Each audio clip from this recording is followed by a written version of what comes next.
ZEE5 ಇರುವಾಗ ನೀವು ನಿಮ್ಮ ನೆಚ್ಚಿನ ಶೋಗಳನ್ನ ಎಂದಿಗೂ ಮಿಸ್ ಮಾಡಿಕೊಳ್ಳುವುದಿಲ್ಲ. ಅದು ಸಂಪೂರ್ಣ ಉಚಿತವಾಗಿ. ಗೆಳೆಯ ನಾನೇನು ನೋಡ್ಲಿಲ್ಲಪ್ಪ. ಆನಂದ್, ಏನಾಯ್ತು ನಿಂಗೆ? ಯಾಕೆ ಹೀಗೆ ಓಡ್ ಬರ್ತಿದ್ಯಾ? ನಾನಾಗಿದ್ದಕ್ಕೆ ನೋಡ್ಬಿಟ್ಟು ಬಂದಿದ್ದೀನಿ. ನೀನ್ ನೋಡಿದ್ರೆ ತಲೆ ಸುತ್ತ ಬಂದು ಬಿದ್ದೋಗ್ಬಿಡ್ತಾ ಇದ್ದೆ. ನಡಿ ಹೋಗೋಣ. ಒಂದ್ ನಿಮಿಷ ಇರು, ನಾನು ಹೋಗಿ ನೋಡ್ತೀನಿ. ಒಳಗೆ ಗೌತಮ್, ಒಳಗೆ ಏನ್ ನೋಡ್ದ ಇವನು? ಒಂಥರ ವಿಚಿತ್ರವಾಗಿ ಆಡ್ತಿದ್ದಾನೆ. ನಾನು ಹೇಳ್ತೀನಿ ಅಂದೆ ತಾನೆ. ಗೆಳೆಯ ಅದು ಏನೋ ಇಂಪಾರ್ಟೆಂಟ್ ಹೇಳೋಣ ಅಂತ ಬಂದೆ. ಇದು ನೀವು ಬ್ಯುಸಿ ಇದ್ದೀರಿ, ನಾನು ವೆಯ್ಟ್ ಮಾಡ್ತಾ ಇರ್ತೀನಿ. ಬರೋ ಅಲ್ಲೇ ಹೇಳ್ತೀನಿ. ನಡಿಯ ನಿನ್ ನಡಿಯ ಹೇಳ್ತೀನಿ. ಆಡ್ಕೊಳ್ಳೋರ್ ಮುಂದೆ ಎಡು ಬಿದ್ದಂಗೆ ಆಗೋಯ್ತಲ್ಲ. ಏನಾಗಬಾರ್ದು ಅಂತಿದ್ನೋ ಅದೇ ಆಗೋಯ್ತು. ಆನಂದನ ಮುಂದೆ ಇವೆಲ್ಲ ನಡಿಬೇಕಾ? ಗಂಡ ಹೆಂಡತಿ ರೊಮ್ಯಾನ್ಸ್ ಮಾಡ್ತಾ ಇದ್ದಿದ್ದನ್ನು ಕಣ್ಣಾರೆ ನೋಡಿದೆ ಅಂತ ಊರಿಗೆಲ್ಲ ಹೇಳ್ಕೊಂಬರ್ತಾನೆ. ಆಮೇಲೆ ಡೇಂಜರಸ್ ಫಿಲ್, ಹುಷಾರಾಗಿರ್ಬೇಕು. ರೀ, ಒಳಗಡೆ ಆಗಿದ್ದಕ್ಕೆ ಬೇಜಾರು ಮಾಡ್ಕೊಳ್ಳೋದು ಬಿಟ್ಬಿಟ್ಟು ಖುಷಿಯಾಗಿದ್ದೀರಲ್ರಿ? ಅಲ್ಲ, ಏನ್ ನಡೀತಿದೆ ಆ ಸಿಚುವೇಶನ್ ನೆನೆಸ್ಕೊಂಡು ನಗು ಬರ್ತಿದೆ ಅಷ್ಟೇ. ಸಾರಿ.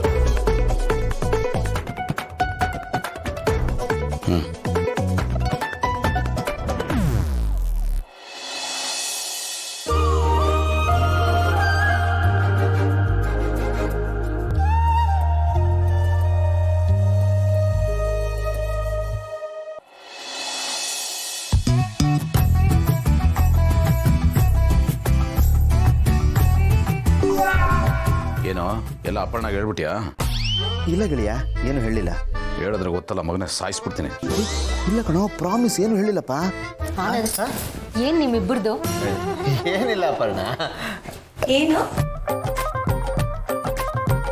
ಆನಂದ್ ಅವ್ರ ಏನಾಯ್ತು? ಯಾಕೆ ತಲೆ ಬಗ್ಗಿಸ್ಕೊಂಡಿದ್ದೀರಾ? ಕತ್ನೋಗ್ತಿದ್ಯಾ? ಇಲ್ಲ, ಅದಕ್ಕೆ ಕತ್ತಿಗೇನಾಗಿಲ್ಲ, ಸರಿಯಾಗಿ ಇದೆ. ತಲೆನೇ ಇಟ್ಗಿಲ್ಲ ಅಷ್ಟೇ.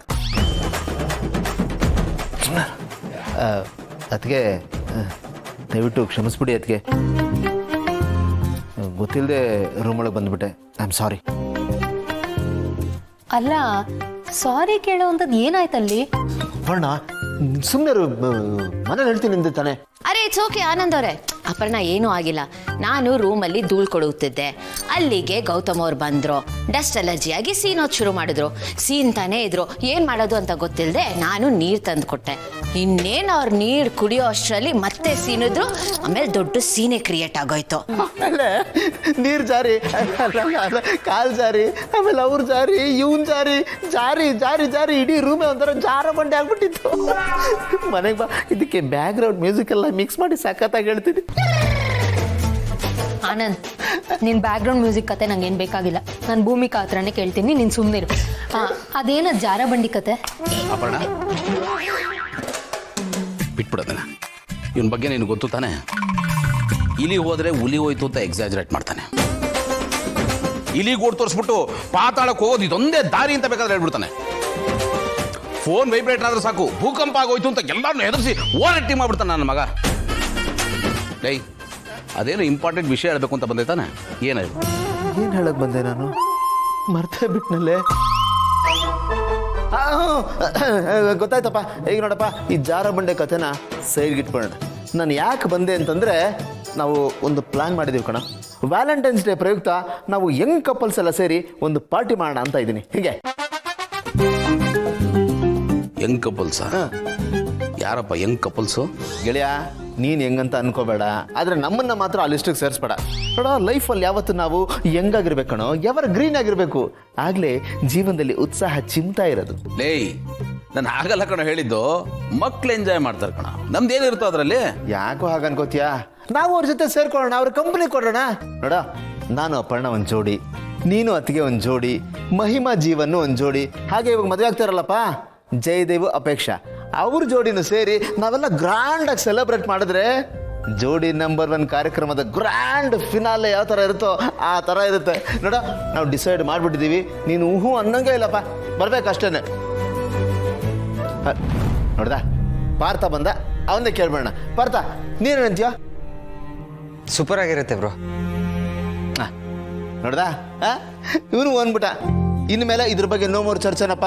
ಇವತ್ತು ವ್ಯಾಲೆಂಟೈನ್ಸ್ ಡೇ ಪಾರ್ಟಿ ನಾವು ಸೆಲೆಬ್ರೇಟ್ ಮಾಡ್ತಾ ಇದ್ದೀವಿ, ಎಲ್ಲರೂ ಹೋಗ್ತಾ ಇದ್ದೀವಿ ಅಷ್ಟೇ. ಅದಕ್ಕೆ ನೀವು ಮಹಿಮಾಗೆ, ಜೀವನ್ಗೆ, ಅಪೇಕ್ಷೆಗೆ ಬರಕ್ಕೆ ಹೇಳ್ಬಿಡಿ, ಓಕೆನಾ? ಜೈ ವ್ಯಾಲೆಂಟೈನ್ಸ್ ಡೇ.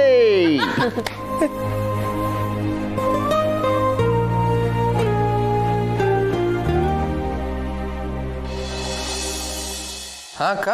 ಜೀವ, ಇವತ್ತು ಗೌತಮ್ ಅವರು ಮತ್ತೆ ಆನಂದ್ ಅವರು ವ್ಯಾಲೆಂಟೈನ್ಸ್ ಡೇ ಪಾರ್ಟಿ ಅರೇಂಜ್ ಮಾಡಿದ್ದಾರೆ. ನೀನು, ಮಹಿ, ಅಪ್ಪಿ ಎಲ್ಲರೂ ಟೈಮಿಗೆ ಬಂದ್ಬಿಡಿ. ಅವ್ರು ಅರೇಂಜ್ಮೆಂಟ್ ಮಾಡಿದ್ದಾರೆ ಅಂದ್ರೆ ನಂಬ್ಲಿಕ್ಕಾಗ್ಲಿಲ್ಲ. ಸರಿ, ಹಾಗಾದ್ರೆ ಸಿಗೋಣ. ಬಾಯ್.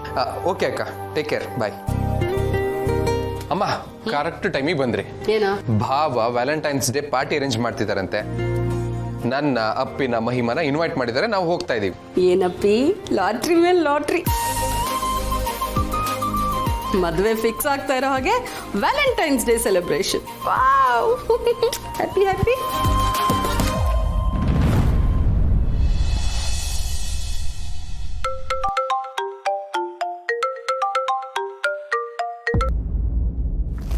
ಹಲೋ. ಹಾಯ್ ಭೂಮಿ. ಹಾಮ, ಹೇಳು. ಏನು ವ್ಯಾಲೆಂಟೈನ್ಸ್ ಡೇ ಪಾರ್ಟಿ ಜೋರಾ? ಹಾಮ, ರೆಡಿ ಆಗ್ತಾ ಇದ್ದೀನಿ. ಕಂದ, ವ್ಯಾಲೆಂಟೈನ್ಸ್ ಡೇ ಅಂದ ತಕ್ಷಣ ನೆನಪಾಯ್ತು, ನೀನು ಅಳಿಯಂದ್ರಿಗೆ ಪ್ರಪೋಸ್ ಮಾಡೋ ಪ್ರೋಗ್ರಾಮ್ ಇನ್ನೂ ಪೆಂಡಿಂಗ್ ಇದೆಯಲ್ಲ. ಇವತ್ತು ಕರೆಕ್ಟ್ ದಿವಸ ಕಣೋ. ಇವತ್ತು ಟೈಮ್ ನೋಡ್ಕೊಂಡು ಅವ್ರಿಗೆ ಪ್ರಪೋಸ್ ಮಾಡ್ಬಿಡು. ಏ ಅಮ್ಮ, ನೀನ್ ಹೇಳೋ ಮಾತಾ ಇದು? ನಾನಲ್ದೆ ಇನ್ಯಾರೇ ಹೇಳಬೇಕು? ಏನು ನಿನ್ ಪ್ರಕಾರ ಅಮ್ಮಂದ್ರು ಅಂದ್ರೆ ಬರೀ ದೊಡ್ಡ ದೊಡ್ಡ ಉಪದೇಶ ಮಾಡಬೇಕು, ಲೈಫ್ ಲೆಸನ್ಸ್ ಕೊಡಬೇಕು, ಅದೇ ತರ ಹೇಳ್ತಾ ಇರ್ಬೇಕಾ? ಅಮ್ಮಂದ್ರು ಲೈಟ್ ಆಗಿ ಮಾತಾಡ್ಬೋದು ಕಣೆ, ಫ್ರೆಂಡ್ ಟು ಫ್ರೆಂಡ್ ಟಾಕ್. ಭೂಮಿ, ನಾನು ಹೇಳ್ದಂಗೆ ಮಾಡು. ನೀನ್ ಇಷ್ಟು ಸ್ಲೋ ಆಗಿದ್ರೆ ನಡೆಯಲ್ಲ ಕಣೆ. ನೀನ್ ಯಾವಾಗ ಪ್ರಪೋಸ್ ಮಾಡೋದು, ಯಾವಾಗ ಲವ್ ಅಲ್ಲಿ ಬೀಳೋದು, ಯಾವಾಗ ಒಲವೇ ಜೀವನ ಸಾಕ್ಷಾತ್ಕಾರ ಆಗೋದು ಹೇಳು. ಅಮ್ಮ, ನನ್ನ ಸಮಸ್ಯೆ ಏನ್ ಗೊತ್ತಾ? ಗೌತಮ್ ಅವರು ಇಲ್ದೇ ಇರ್ಬೇಕಾದ್ರೆ ಧೈರ್ಯ ತುಂಬಿ ತುಳುಕ್ತಾ ಇರುತ್ತೆ, ಎಲ್ಲಾನು ಹೇಳ್ಬಿಡ್ತೀನಿ ಅಂತ ಅನ್ಸುತ್ತೆ. ಆದ್ರೆ ಅವ್ರು ಎದುರುಗಡೆ ಬಂದು ನಿಂತ ಕೂಡ್ಲೆ ಈ ಹಾರ್ಟ್ಗೂ ಬಾಯಿಗಿರೋ ಕನೆಕ್ಷನ್ ಕಟ್ ಆಗ್ಬಿಡುತ್ತೆ. ನಾನು ಎಷ್ಟು ಟ್ರೈ ಮಾಡಿದ್ರು ನಾಲ್ಗೆ ಹೊರಳೋದೇ ಇಲ್ಲ ಅಮ್ಮ. ಇದೇನೇ ಇದು, ಕಟ್ಕೊಂಡ್ ಗಂಡಂಗ್ ಪ್ರಪೋಸ್ ಮಾಡೋದಕ್ಕೆ ಇಷ್ಟೊಂದು ಯೋಚನೆ ಮಾಡ್ತಿದ್ಯಾ? ಆದ್ರೆ ನಾನ್ ಹಾಗಲ್ಲ, ಮುಖ ನೋಡ್ಕೊಂಡು ಎದೆಗ್ ಒದ್ದಂಗ್ ಹೇಳ್ಬಿಡ್ತೀನಿ. ಹಾಗಿರ್ಬೇಕಪ್ಪ. ನನ್ಗೆ ಗೊತ್ತು, ನೀನ್ ತುಂಬಾ ಧೈರ್ಯವಂತೆ. ನಿನ್ ಧೈರ್ಯನ ಮೆಚ್ಚಬೇಕು. ಪಾಪ ಅಪ್ಪ. ಏನೇ ಅದು ಲಾಸ್ಟಲ್ಲಿ ಪಾಪ ಅಪ್ಪ ಅನ್ಕೊಂಡು. ಸರಿ ಬಿಡು, ಇದ ಕಂಟಿನ್ಯೂ ಮಾಡಿದ್ರೆ ವಿಷಯ ಇನ್ನೆಲ್ಲ ಹೋಗ್ಬಿಡುತ್ತೆ. ನೋಡು, ಈ ಒಂದು ವಿಷಯದಲ್ಲಾದ್ರೂ ನೀನು ನನ್ನ ಮಗಳ ತರ ಯೋಚನೆ ಮಾಡಿ ಹೋಗಿ ಅಳಿಯಂದ್ರಿಗೆ ಪ್ರಪೋಸ್ ಮಾಡು. ಇಲ್ದೆ ಹೋದ್ರೆ ನೋಡ್ತಾ ಇರೋ, ನಾ ಬಂದು ಪ್ರಪೋಸ್ ಮಾಡ್ಬಿಡ್ತೀನಿ. ಅಮ್ಮ, ಸೂಪರ್ ಐಡಿಯಾ. ಅದನ್ ಮಾಡು. ನನಗ್ ನಿನ್ ಕಾಟ ಆದ್ರೂ ತಪ್ಪುತ್ತೆ.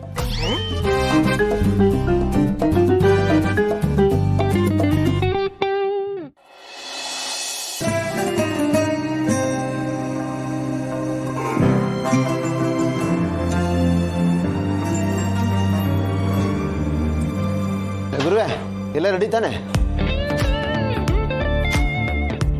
ಗೆಳೆಯ, ಏನೋ ಇದು ವ್ಯಾಲೆಂಟೈನ್ಸ್ ಡೇ ಸೆಲೆಬ್ರೇಷನ್ ಇನ್ನೂ ಯಾರು ಬಂದೇ ಇಲ್ವಲ್ಲಪ್ಪ? ಅಪ್ಪ, ಎಲ್ರಿಗೂ ಕರೆಕ್ಟಾಗಿ ಹೇಳಿದೆ ತಾನೆ?